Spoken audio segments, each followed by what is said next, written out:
are sharks.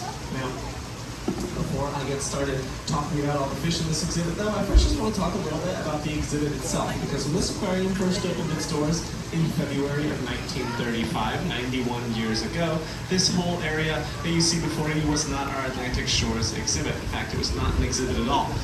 This whole area that you're standing in just used to be the Key West Aquarium parking lot. It remained that way for decades, till the mid-1980s when we were thinking, who needs more parking in downtown Key West anyway? So, ripped that whole thing up, replacing it with this 50,000-gallon, fully functioning mangrove ecosystem.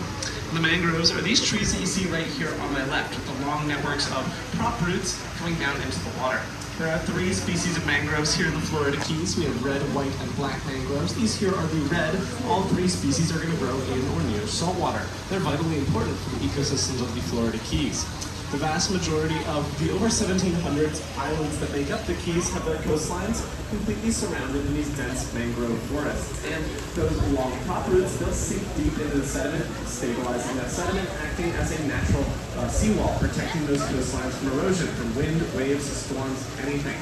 Without those mangroves, our islands would have washed away due to erosion thousands and thousands of years ago, and would have had a very difficult time forming in the first place. So they're very important to the land that we stand on, but in trapping all of that marine, all that sediment along of our coastlines, it creates a very interesting, tightly packed, low-oxygen marine environment. Now, large fish can't really tolerate this environment all too well. They can't navigate among the tightly packed roots, and the larger a fish is, more oxygen they need in the water to sustain themselves. So generally, large fish will steer pretty clear of the mangrove roots, but that makes them a fantastic nursery habitat for juvenile fish. The mangroves offer a fantastic place for fish to grow up, to learn how to be a fish a little bit, in an environment safe from those larger predators. Then when they get a little larger, they can migrate on out to our open ocean, our seagrass plains, and our coral reefs. So not only do those mangroves physically support all of the islands that make up the Keys, they support all of our marine ecosystems as well. A very, very important type of tree. Now, I did say large fish can't really tolerate the low oxygen conditions in our mangroves. That is generally true. We do actually have a large species of fish in here that is perfectly suited to handling those low oxygen conditions. These are going to be our tarpon, like the long silver-colored fish that you saw right coming to the surface there. With the upturned mouths, the sort of googly eyes, and those pronounced silver scales that lend them the nickname these silver kings.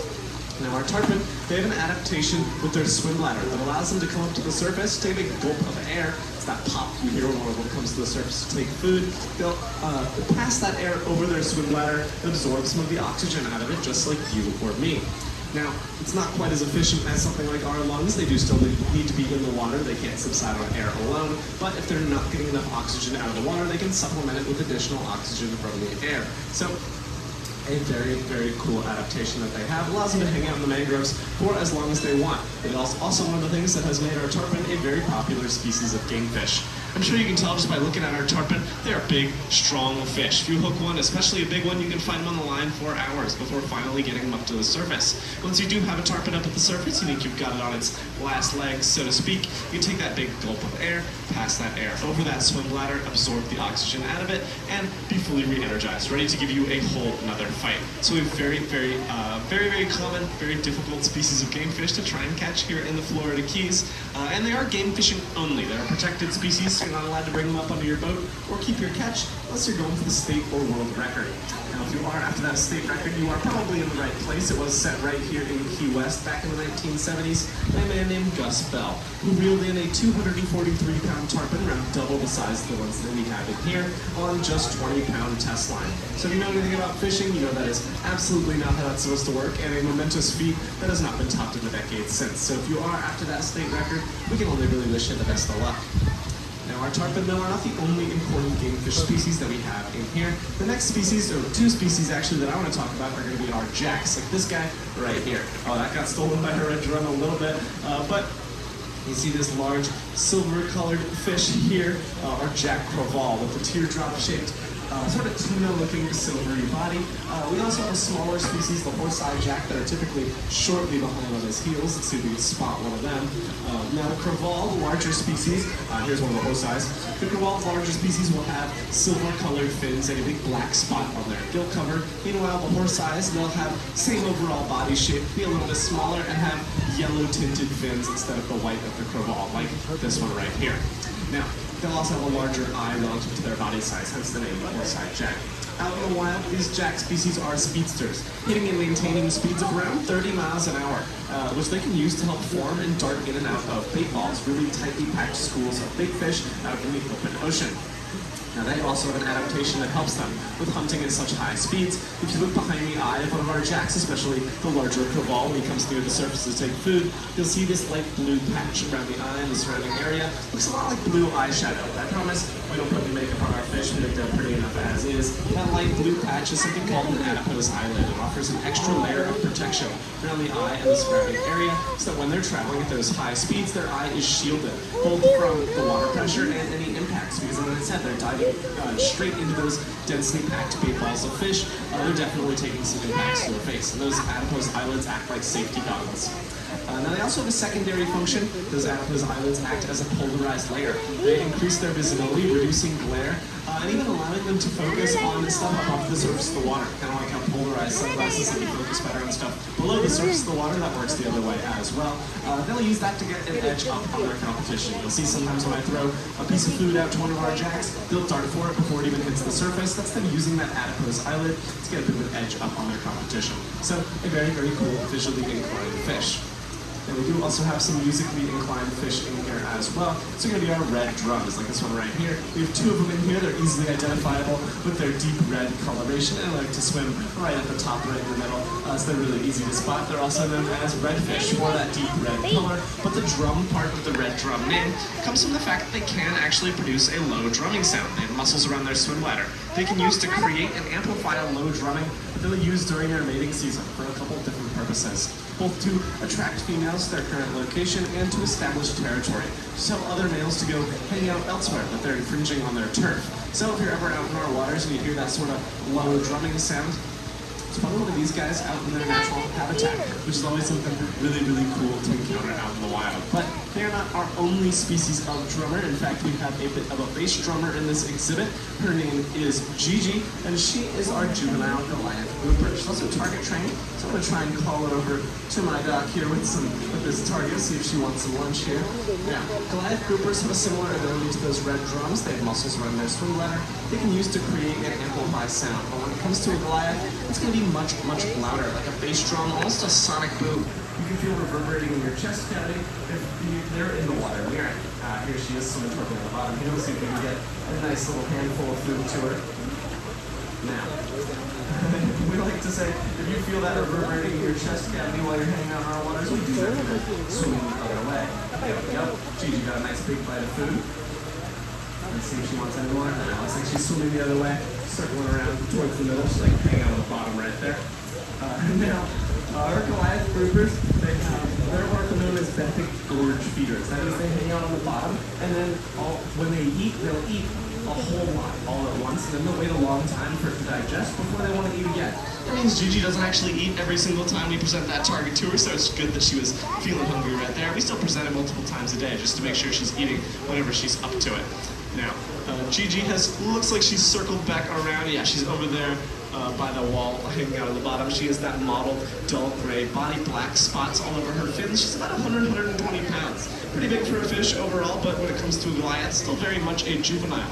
At their adult size, Goliath groupers are going to be around 8 feet long and 800 to 1,200 pounds. So about the size of a Volkswagen Beetle, just hanging out in the water. Because of that massive size, our Goliaths were very highly prized as game fish for a long time. People saw that size as a challenge, wanted to reel in the biggest Goliath they possibly could to show off their fishing prowess, but they also mature and reproduce quite slowly. So that game fishing had a significant impact on their population, to the point where they were classified as functionally extinct in our waters. Back in the 1990s, they were put under federal protection, and ever since, our Goliath population has actually made quite the comeback. They are a local conservation success story, to the point where they're even known as a bit of a nuisance to some of our local fishermen these days, because, as I said, they like to hang out on the bottom, they like to eat a whole lot of food all at once. They've figured out the best way to combine those two interests is to hang out under the shadow of fishermen's boats, wait for them to reel up something real big, snatch it right off the line when they're about to take it out of the water. There's absolutely nothing that they can do about it because of that federal protection. But they're an iconic local species. We'd much rather our Goliaths be a bit of a nuisance rather than being totally extinct. We're more than happy to tolerate a little theft of our catches. Now, our Goliath, though, is not the only species of grouper we have in here. We also have our two black groupers, Dennis and Denise. You see Denise swimming around the mangrove roots right now. Let's see if we can get eyes on Dennis. Now, they look pretty similar to Gigi, but they'll have solid black fins instead of black spots. They're often a little tricky to describe visually because black groupers are color-changing masters. They can shift the intensity and the distribution of that black and white pattern on their scales. They can do so at a moment's notice to communicate both with other black groupers and with other species of fish altogether.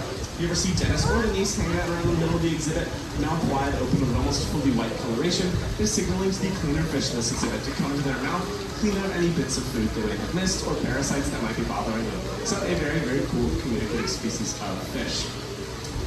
That is just about going to conclude the game fish portion of the tour, but this is the game fish and nurse shark tour, so we're going to get started with feeding our hungry shiver of sharks. Looks like most of which have woken up and realized it's time for lunch. I see Chewy, our juvenile nurse shark, here to get a little bit of food. Oh, he's gone down under the dock now. Here, we'll tap our tongues the wall a couple times just to ring the dinner bell for them, make sure they all know what's going on. Now, here we go. Now, nurse sharks are the most common species of shark you're going to see in the Florida Keys. They are so common, we like to say if you have ever been swimming in our waters, you almost certainly have been swimming with nurse sharks. Now, that might sound a little frightening. If you're wary of sharks, I don't necessarily blame you for that, but I do want to alleviate a lot of those fears. When it comes to nurse sharks, there's very little humans have to worry about. They are known as a non-aggressive species of shark. If you see a nurse shark out in the wild, it probably doesn't want to bother you just as much as you don't want to bother it. Probably less, actually. Nurse sharks are a non-aggressive species. They are not going to come up to humans, they're not going to bother you, they're going to be nocturnal, doing most of their hunting at night. And they really prey on bottom-dwelling crustaceans and mollusks primarily, so you're really not their main food source whatsoever. Now, just because they're non-aggressive though, does not mean that nurse sharks are docile. They are still sharks, and they're pretty territorial, so if they perceive you as a threat to them, their territory, or their buddies, they only really have the one way of showing you that they mean business, and that's their powerful bite. They have around 250 razor-sharp teeth arranged in rows in the inside of their mouth.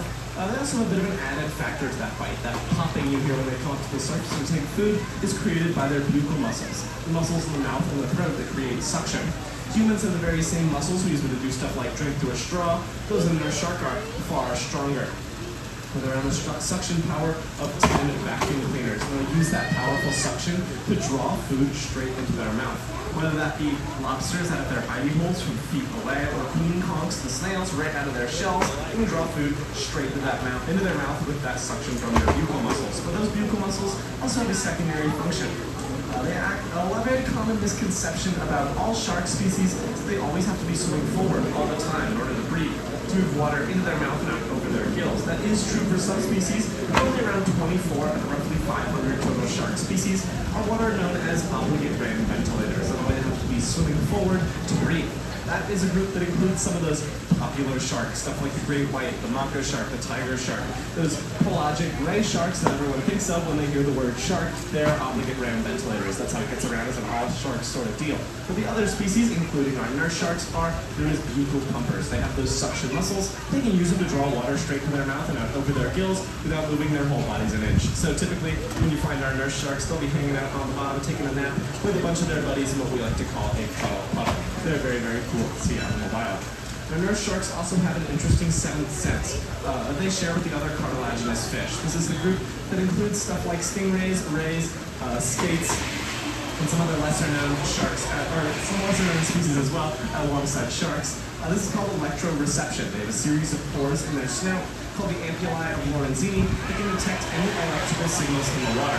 And this is super fine-tuned because what they typically use it for is hunting, feeling the muscle twitches and the heartbeat of any prey in the water around them. That might sound a little scary as well. If they can sense your heartbeat, what's stopping them from thinking that you're prey as well? Now, nurse sharks, though, they have a very, very precise electroreception because they are some of the laziest fish in the entire ocean. They almost exclusively want prey on animals that are dead, or dying, or diseased, or otherwise weakened. Stuff that can't put up a chase or a fight, so they can put in minimum effort for maximum reward. When you're in the water with a nurse shark, they can use that electroreception. They can feel you're not their typical prey whatsoever. Your heartbeat sounds very, very different to that of a snail, but they can also feel that you're not dead, dying, diseased, or weakened. So they have zero interest in coming over to say hi. If you see a nurse shark out in the wild, just maintain a safe respectful distance of at least 6 to 10 feet. You have nothing to worry about. They're a very, very common, very beautiful animal to see out in our waters. Now, that is just about going to conclude our Game Fish Angler Shark Tour. I'll be around after the show if you guys